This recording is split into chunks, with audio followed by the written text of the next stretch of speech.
Você já ouviu essa expressão? Supercomunismo de luxo dos boomers.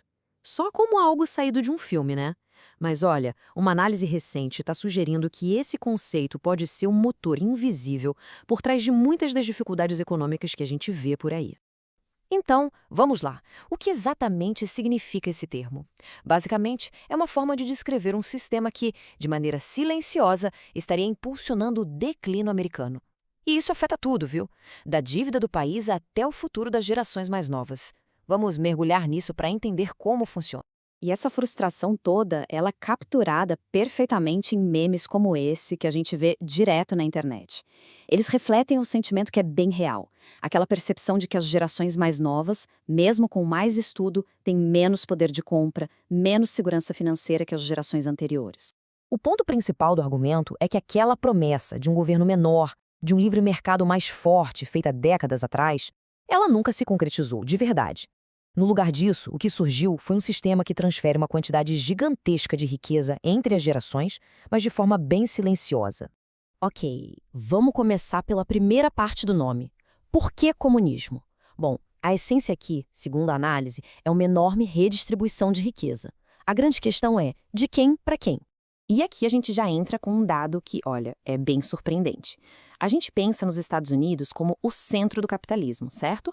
Mas o país gasta 20% do seu PIB em programas sociais. Sabe quanto isso é? É o dobro do que a China, um estado que se declara comunista, gasta.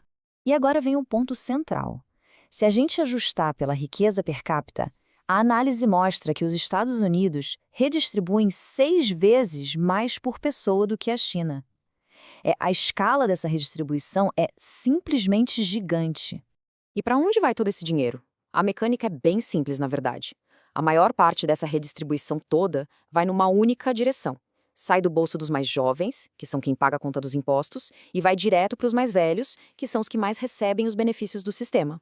Isso nos leva direto para a segunda parte do termo. Por que luxo? A resposta, como a gente vai ver, está na natureza e, claro, no valor desses benefícios que são distribuídos. Pensa só nisso. Uma única pessoa pode chegar a receber mais de $60 mil por ano só da Previdência Social. E o mais impressionante, a análise aponta que 91% dos americanos nem fazem ideia de que os benefícios podem chegar a esse valor.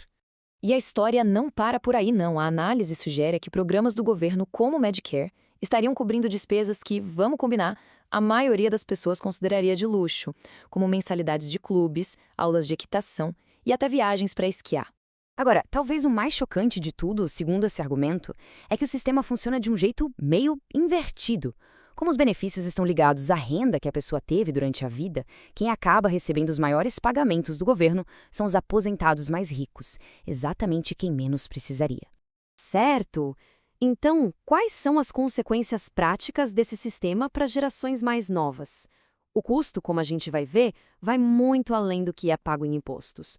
A análise descreve um ciclo vicioso, quase uma bola de neve, em 4 etapas. Primeiro, os jovens pagam impostos para transferir a riqueza. Depois, o governo faz mais dívida para transferir ainda mais. Isso acaba gerando inflação e crescimento baixo, que corrói o poder de compra. E, no fim da conta, quem paga essa dívida toda com mais impostos? Os jovens de novo. Esse ciclo afeta até o mercado imobiliário por meio de um conceito chamado NORCS. A sigla em inglês fala de comunidades de aposentados que surgem naturalmente. Mas a questão é que, segundo a análise, não tem nada de natural nisso.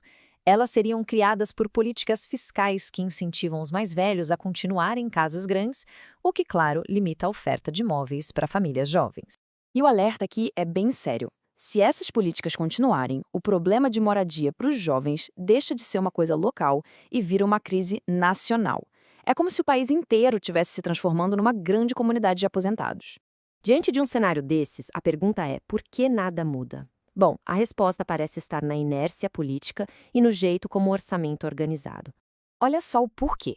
Cerca de 85% dos gastos federais dos Estados Unidos estão no que chamam de piloto automático. Isso significa que eles não são revisados todo ano pelo Congresso. O debate político de verdade acontece em cima de só 15% do orçamento total. E essa inércia, ela vem de longe. A última grande reforma da Previdência Social americana foi em 1983. Enquanto vários outros países desenvolvidos modernizaram seus sistemas nas décadas seguintes, os Estados Unidos ficaram basicamente parados no tempo. A conclusão da análise é, assim, bem direta e alarmante. O sistema não vai mudar por vontade política, mas por pura necessidade. O dinheiro está acabando. E uma mudança radical parece ser inevitável já na próxima década. E isso tudo nos deixa com a questão final, que talvez seja a mais importante de todas. Como é que uma nação pode reavaliar e distribuir seus deveres e seus privilégios de um jeito que seja justo para todas as gerações? A resposta para essa pergunta é o que vai definir o futuro.